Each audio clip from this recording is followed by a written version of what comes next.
Hello everyone, I'm Chatra and welcome to another episode of Money Talks right here on Anfield Index YouTube channel, as well as through our usual podcast outlets.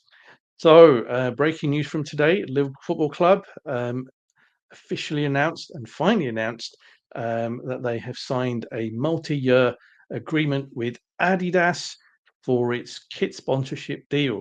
That's right, Adidas are returning to Liverpool Football Club for the first time since 2012.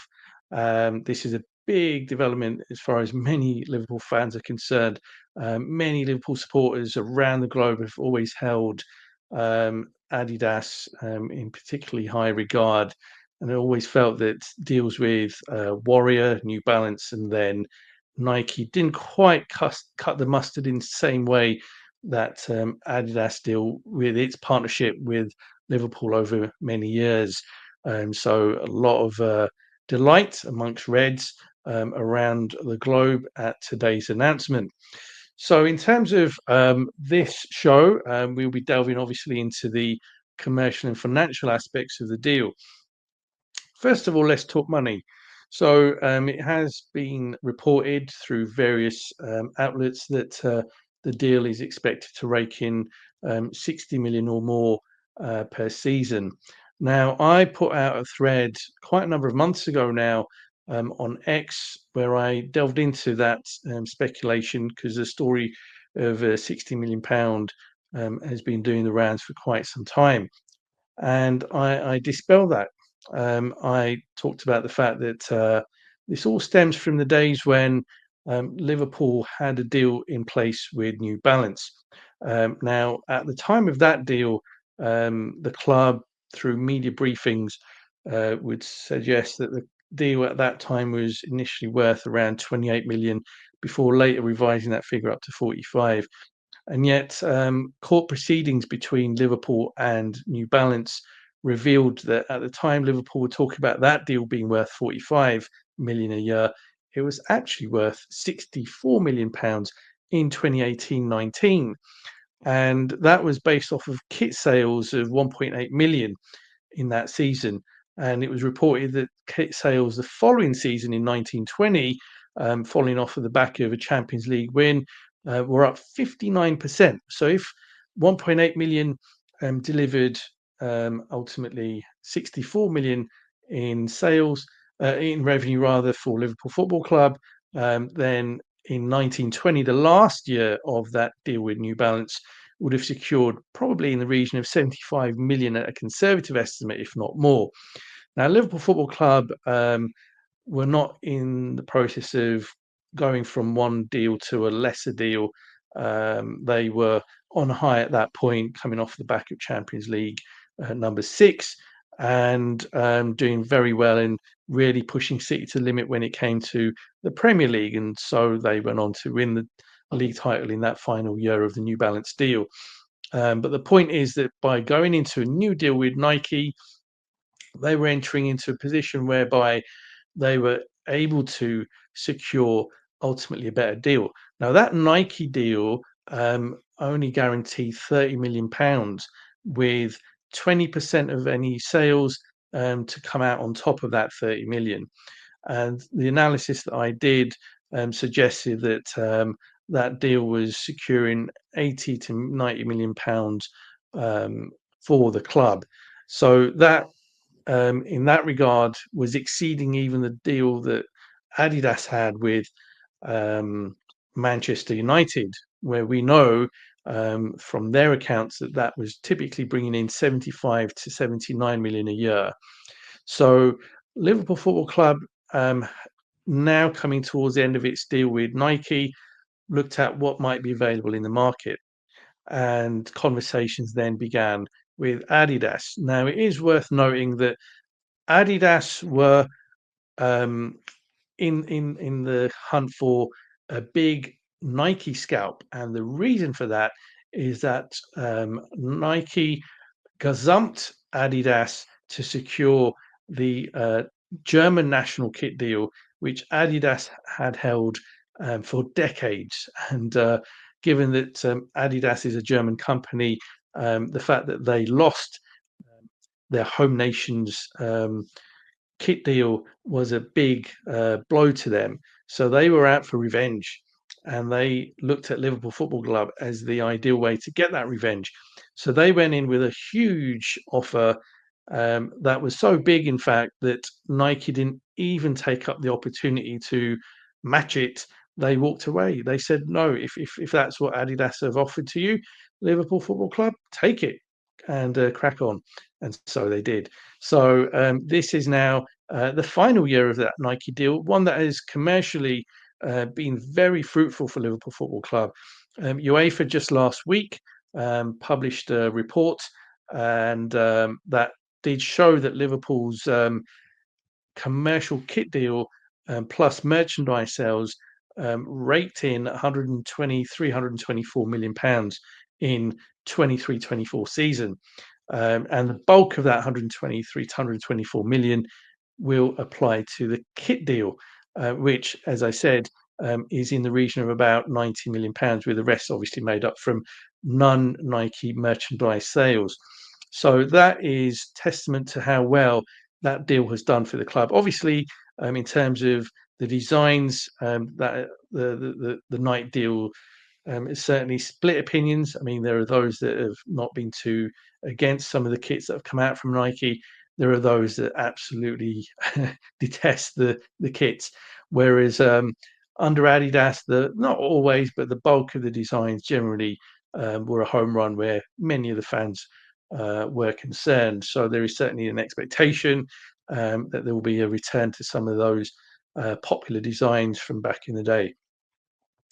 So, certainly where the kit deal is concerned, um, though a lot of the media reports have reported that this deal should rake in 60 million or more, um, guys and girls, this kit deal will be raking in significantly more.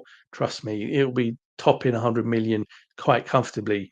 And if anything, it could be hitting the 120 million a season mark, which is a type of money that the likes of a Real Madrid and a Barcelona in world football secure, and only those two. And bear in mind, Liverpool's kit sales worldwide over the last 4 or 5 years have been as high as any club in world football. So it's no wonder that Adidas, looking at the opportunity of working with Liverpool again, looking at seeking revenge on Nike for losing that national kit deal with Germany, and the fact that Liverpool, in terms of actual interest that's generated as a club, because bear in mind, though, many fat people around the world may claim to be Real Madrid fans, Barcelona fans, maybe Manchester United fans, the level of engagement with those clubs is generally not as great as it is with Liverpool. So Liverpool certainly seems to have greater engagement with their fan base than some of the other big worldwide powerhouses appear to have with their fan bases. And that also would have played a part in the negotiations that were had that ultimately culminated in this deal. So, first of all, well done to the commercial team at Liverpool Football Club. And the club as a whole should certainly benefit from this deal next season. I do note, though, that it only takes effect from the 1st of August. So, therefore, we won't be seeing this new kit in the pre-season, and I don't think, though it isn't confirmed, but I don't think we will be seeing the last 2 or 3 games under this new Adidas shirt design, which would typically be the case if it was Nike, for example, extending into 25-26. We would see the new kit for next season in the final few games of this season, but that isn't to be. So we'll have to wait until the design is officially launched in a few months' time to see exactly what it looks like. Obviously, there are already some leaks floating around on X and other social media. So the designs that have been floating around do look pretty good. And I'm sure that if Liverpool, as is now widely expected, go on to win the Premier League at least, then that in itself will be a big boost for kit sales over the summer and going into 2025-26. Now, how does that kit deal compare to rivals? So Manchester United, as I mentioned earlier, Their existing deal with Adidas rakes in around 75 to 79 million pounds a year. However, their new deal with Adidas for a further 10 years takes effect from next season. And that deal is going to be bringing in 90 million pounds a year. However, and this is the big however, we do know that under the revised terms, any failure to secure a place in the Champions League will reduce in a 10 million per season deduction from that 90 million. So it appears that straight away that 90 million will be down to 80 million next season if, as is likely, Manchester United don't secure Champions League football. And if they secure no Champions League football the following season, that will reduce by a further 10 million down to 70 million, and so on and so forth. So it is entirely plausible that 4 or 5 years away from the Champions League could see that deal plummet from the 90 million base down to 40 or 50 million pounds, which would be hugely embarrassing for the club, and something that I'm sure they will be keen to avoid. So therefore, Liverpool, though officially the deal is worth a lot less, in reality, it will be worth a lot more and should be comfortably exceeding the Adidas deal with United. And as for other Big Six rivals, we do know that the deal that Nike has with, Adidas rather has with Arsenal is now worth 75 million a year. And in terms of other deals that the Big Six clubs have, Chelsea are sitting on 60 million. Puma's deal with Manchester City is in the region of 60 to 65 million, though that is a City Football Group deal, not necessarily 60 to 65 for Manchester City all on their own. Though that said, you'd imagine that the vast majority of the annual sponsorship income that comes in from Puma does go directly to City and less so for the remaining clubs in the City Football Group. And it's Tottenham Hotspur that lag behind. Their deal sits in the region of about 30 to 40 million pounds. Um, the deal that Adidas has with uh, Newcastle United, though, is a very lucrative one, and that's around 30 to 40 million pounds. So, there are some big money figures floating around within the league, but though officially the club may brief that this deal isn't quite in the ballpark of some of the Big Six rivals, the reality is different. This will be the most lucrative kit sponsorship deal in the Premier League and amongst the biggest in world football.